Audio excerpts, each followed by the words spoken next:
আজকের ভিডিওতে আমরা আলোচনা করব ঢাকা বিশ্ববিদ্যালয় ফজলুল হক মুসলিম হলে ঘটে যাওয়া একটি নৃশংস হত্যাকাণ্ড সম্পর্কে।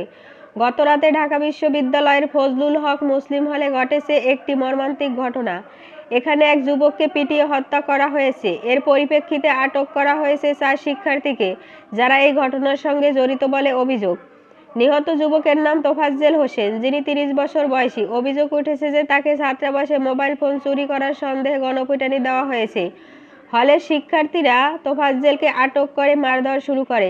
পরে তাকে প্রক্টরিয়াল টিমের কাছে হস্তান্তর করা হয়, কিন্তু চিকিৎসার সময় তার মৃত্যু ঘটে।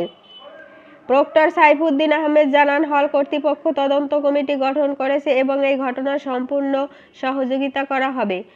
শাহবাগ থানার ওসি শাহাবুদ্দিন শাহিন জানিয়েছেন, অজ্ঞাত পরিচয় আসামিদের বিরুদ্ধে মামলা দায়ের করা হয়েছে। এই ঘটনার কারণে বিশ্ববিদ্যালয় প্রশাসন ন্যায় বিচারের আশ্বাস দিয়েছেন। এই নৃশংস হত্যাকাণ্ড আমাদের মনে করিয়ে দেয় যে সহিংসতা কখনোই সমাধান নয়। আমাদের সকলের উচিত এই ধরনের ঘটনার বিরুদ্ধে সোচ্চার হওয়া।